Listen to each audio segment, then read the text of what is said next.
This is Shalom World Podcast.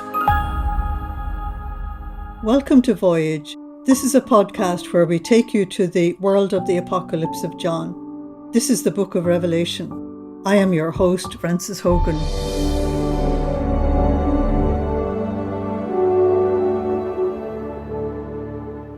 We're in chapter 12, and I want to go on to the second sign. John said, "Then a second sign appeared in the sky, a huge red dragon, which had 7 heads and 10 horns, and each of the 7 heads crowned with a coronet." So now we meet the enemy of the woman.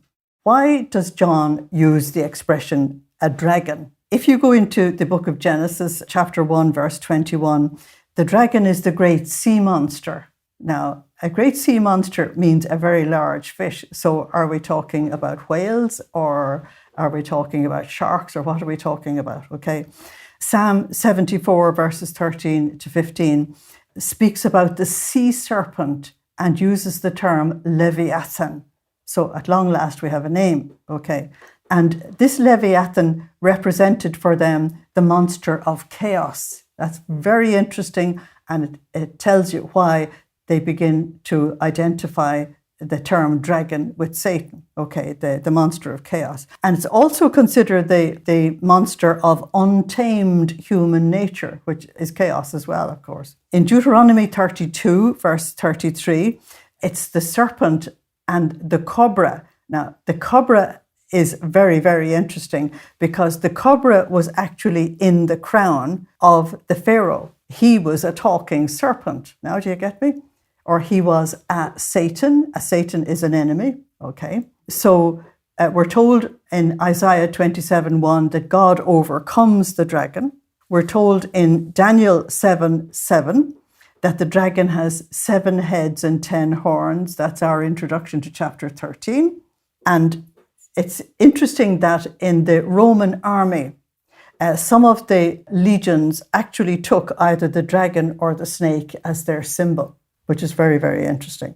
So you will understand, therefore, that the dragon represents all that is evil and all that opposes the people of God. Now, for the people of Israel, the snake and the dragon represent Satan himself. Now, John says that the dragon was red or scarlet in colour. And this is a very interesting detail. You don't omit any of the details that he actually gives. So the colour red in the Bible can represent royalty, the royal robes. But in the Apocalypse, you'll find that the red garment represents sin and immorality, because you're going to find the great harlot in chapter 17 dressed in this scarlet robe as well.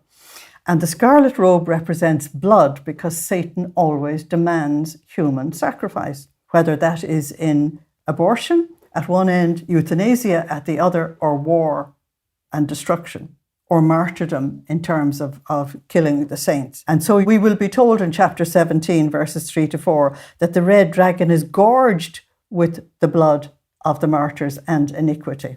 Okay. But it's not that simple. And that's why when you have an image like this, you have to really look into what John is actually saying, because the human beings who were the heads of the empires that are the beasts of the Old Testament are also called dragons or beasts or monsters. For example, Jeremiah 51:34 refers to Nebuchadnezzar, the head of the king of Babylon, as a dragon or a monster. He was a monster in every sense of the word.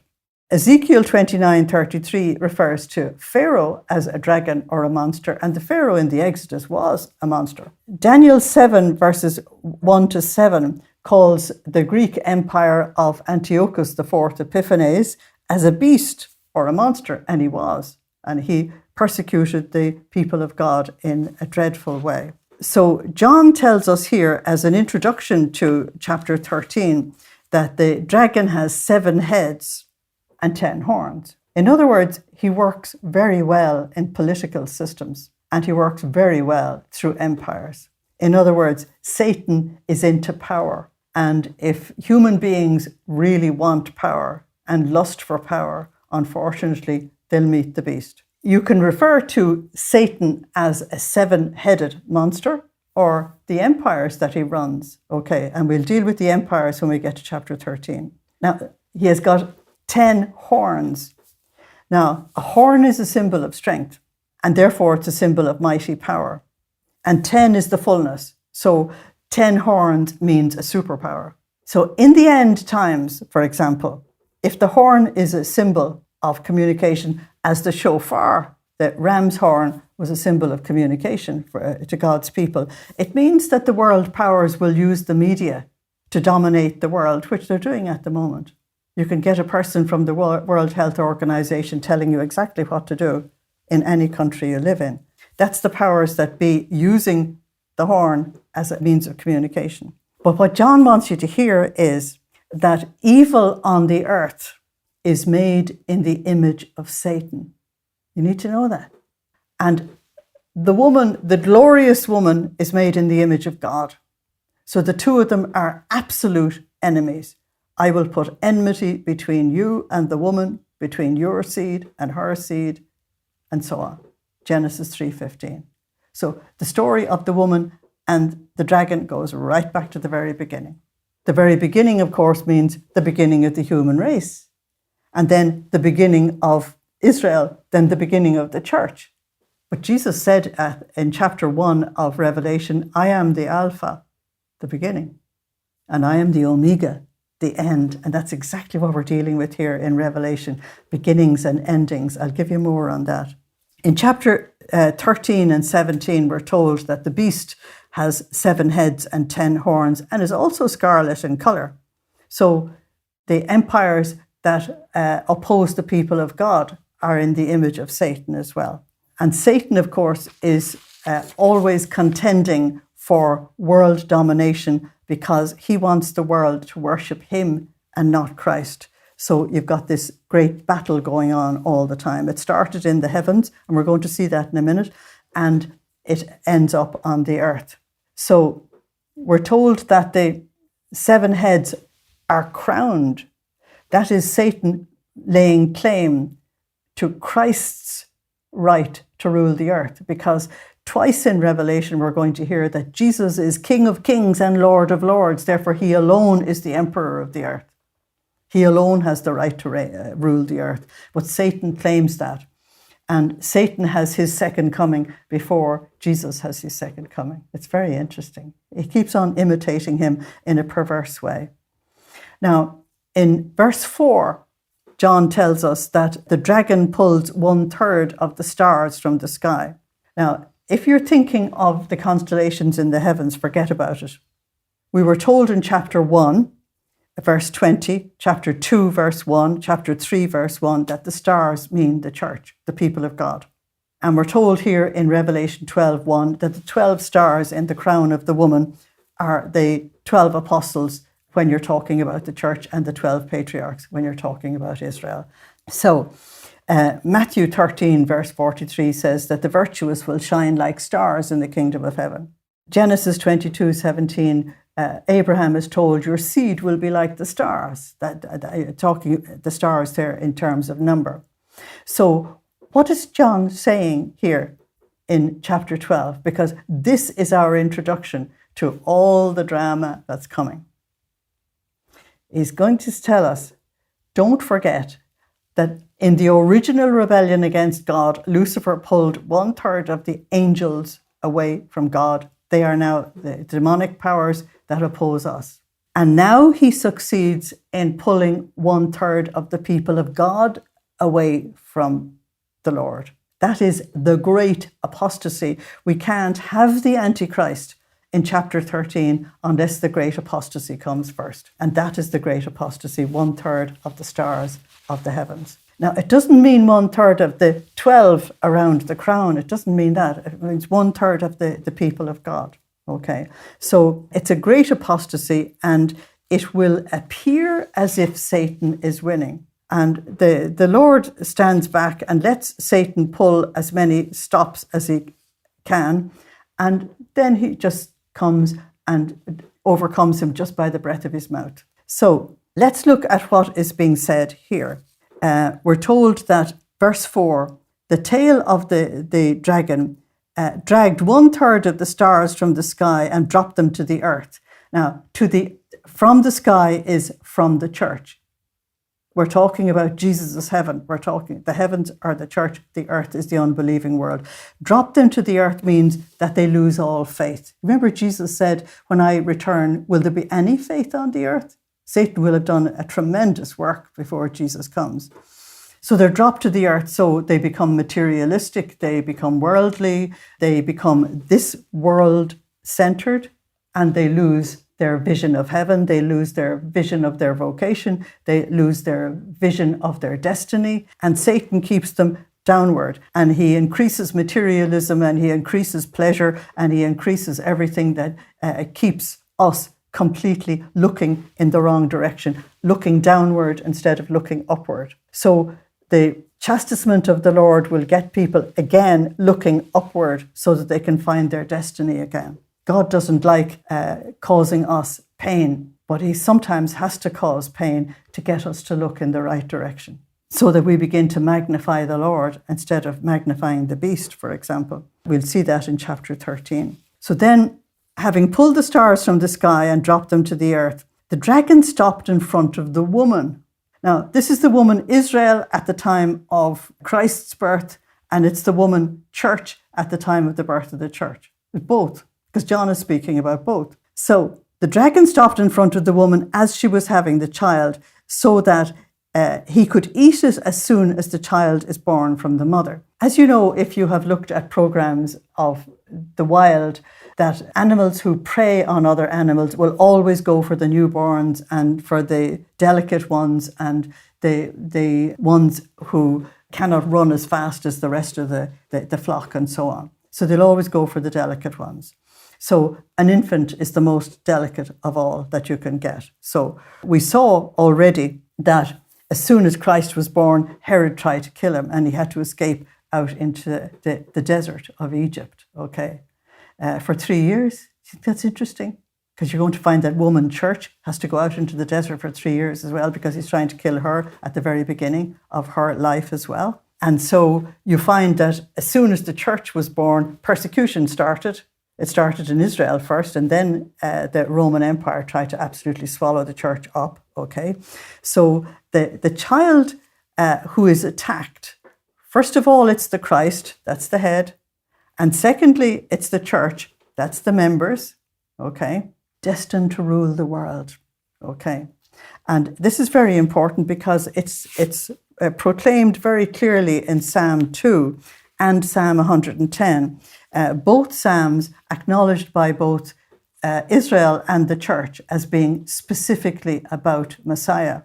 Okay, so what does Psalm 2 say? I just want to give you this one and then you can look up Psalm 110 yourselves. Why is this uproar among the nations? Why is this impotent muttering of pagans? Kings of the earth rising in revolt and princes plotting against the Lord and against his anointed.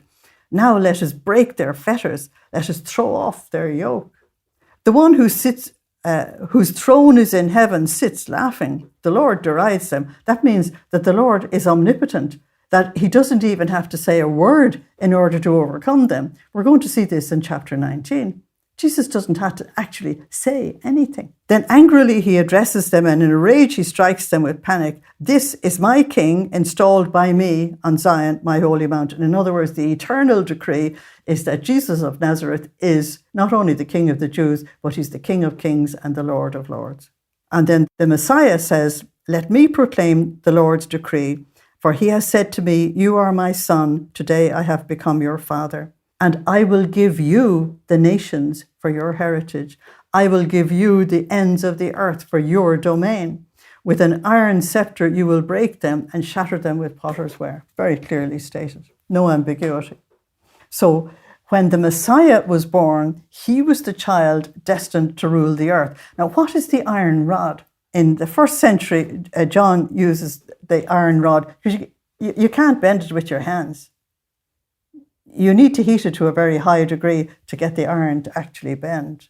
And so the iron rod represents God's eternal, absolute, divine will. It's unchanging. He declared it ab aeterno, And it doesn't matter whether you belong to the Israel at the time of Moses or the church now or any time. It actually doesn't matter. God's eternal will is eternal.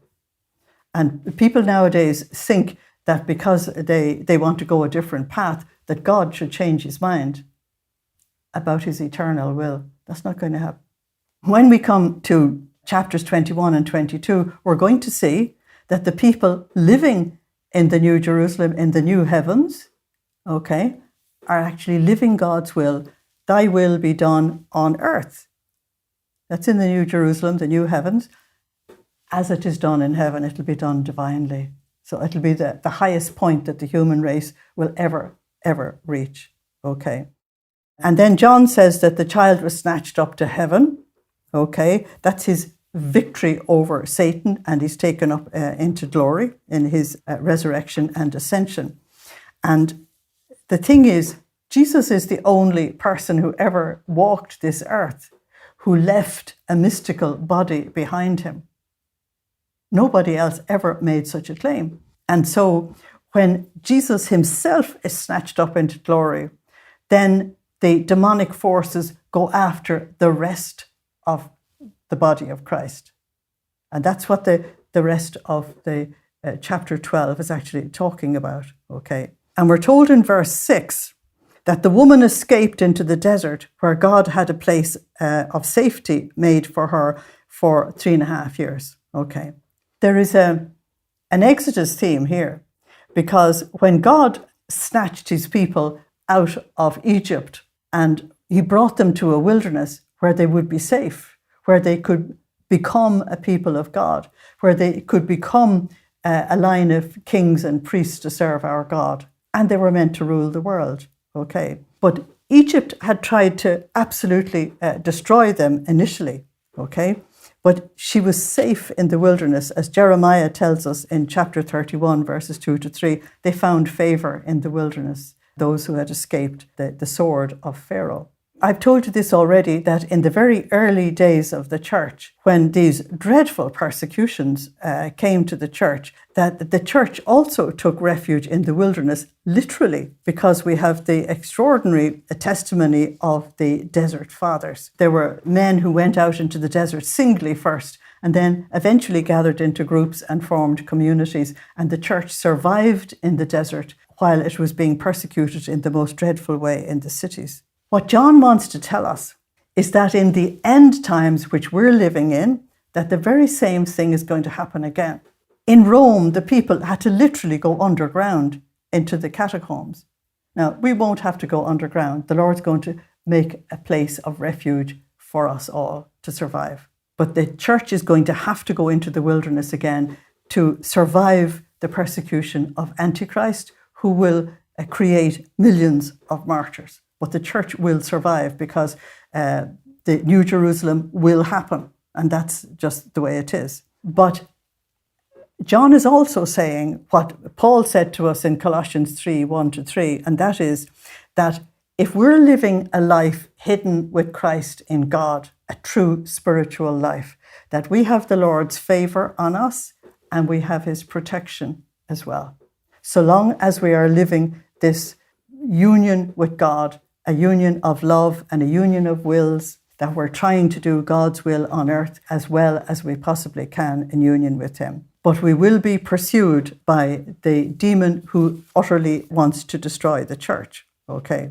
So who is this dragon? And he's identified finally in verse 9. The great dragon, the primeval serpent known as the devil or Satan. So what John does is he picks up all the titles that have been thrown around in various places in Scripture, and he pulls them all together and he says, we have one enemy.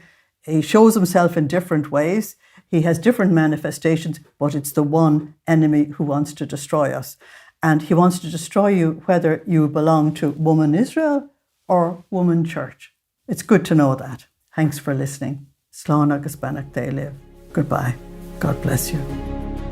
Thank you for joining us today. We'd like to hear what you thought of today's session. Share your feedback with us at podcast@shalomworld.org. You can motivate and support us today. shalomworld.org/donate. Visit shalomworld.org for more information about Shalom World podcasts. To get the latest updates, make sure you follow us on Instagram at Shalom World Podcasts. Shalom World Podcasts is now available on all online platforms, including Apple Podcasts, Spotify, Stitcher, and others.